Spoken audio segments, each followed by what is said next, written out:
This week we have the incredible privilege to read Parsha Behaaloscha. And in the Parsha, the Torah records the story of Pesach Sheni. There were a group of individuals who come to Moshe Rabbeinu. This is Parak Tes, Pasuk Zayin, chapter 9, verse 7. A group of individuals come to Moshe and they say to Moshe, it's not fair. We were ritually impure. And therefore, as a result, we lost out on the opportunity to offer up the Karban Pesach. And they say to Moshe Rabbeinu, Lama Nigara, why should we lose out? We want more than anything to be able to offer the Karban Pesach. We want more than anything to be able to serve HaKadosh Baruch Hu in this beautiful and dramatic way. Why should we lose out? Simply because we were Tameim Lenefesh. Simply because we were ritually impure. And of course, what happens? Moshe Rabbeinu says to them, okay, let me ask HaKadosh Baruch Hu.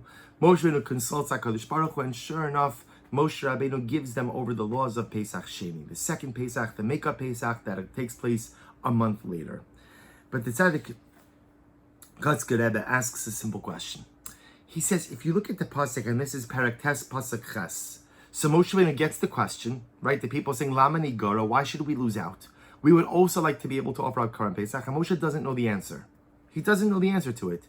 So why should he? This never came up. So listen to what he says to them. Vayomer Aleim Moshe. Moshe says to the people, Imdu ve'eshma'a ma'itzav Hashem lachem. Just wait here, stand here, and I'll see what God has to say to you. Now says the Kotzker, do you understand the profundity in that statement? See, Moshe Rabbeinu was essentially telling the people, listen, I have a direct connection to God. I have a direct line. So hold on for a second. When I put you on hold, let me call the Behaaloscha. Don't go anywhere, because this is going to be quick. I'll get through them right away. Stay here. I'll get through them immediately, and I'll get back to you with the answer. So ask the Kotzker. The Torah, and even in this week's Parsha, identifies Moshe Rabbeinu as Anav Mikol Adam.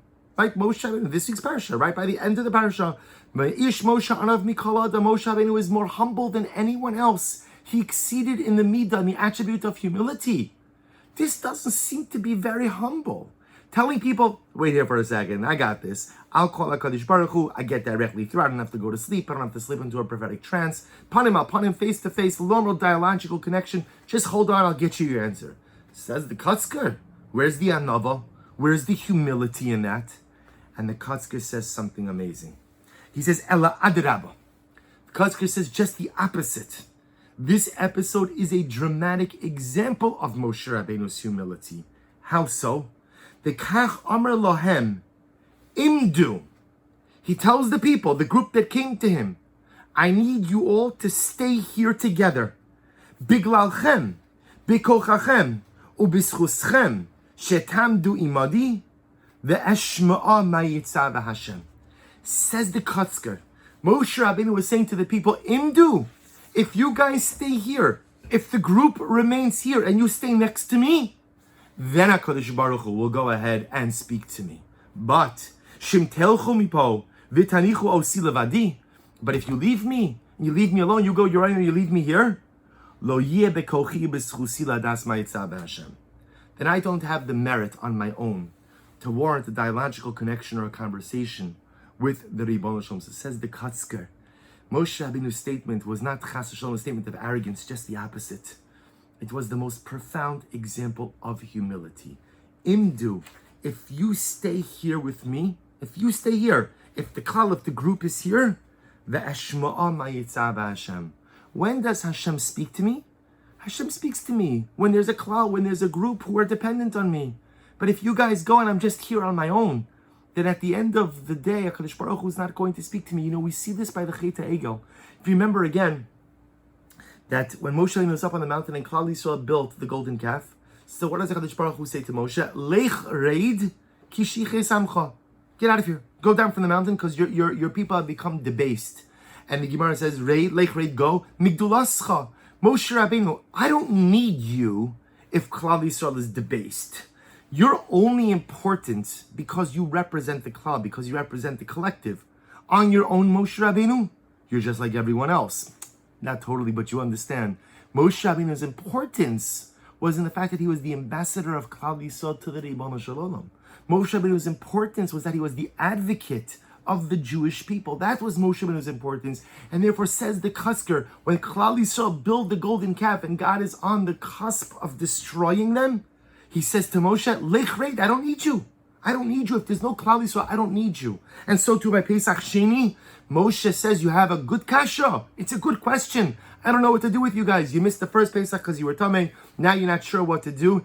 Imdu, if you stay here with me, if the group, if the collective remains here with me, the Ashma'ah, I will hear what HaKadosh Baruch Hu has to say. Because when you work for the Klal, when you work for the collective, that is when the Ribbono Shel Olam speaks to you. That is when HaKadosh Baruch Hu does miracles for you. That is when the relationship is strong. And I think this is an incredible lesson. It's a lesson, first of all, in the anivos, in the incredible humility of Moshe Rabbeinu, that he only felt that he would warrant or merit a divine dialogue if the people were with him. When he's alone, he's nothing. But when he's with his people, then Moshe Rabbeinu felt, now I'm a something. I'm a something and a someone who merits a dialogical connection to HaKadosh Baruch Hu. But I think there's a deeper lesson as well. Moshe Rabbeinu was teaching us that the way to reach spiritual heights in life is through the service of the other. You know, sometimes we think that life is like this choice. I could either do for others, but that comes at the expense of my growth. Or I could work on myself and I'm not going to be able to be there for others. And people, we all feel this tug of war. And what the Kotzker is teaching us, what Moshe Rabbeinu teaches us, it's not a tug of war. The more you do for the other, the stronger you become.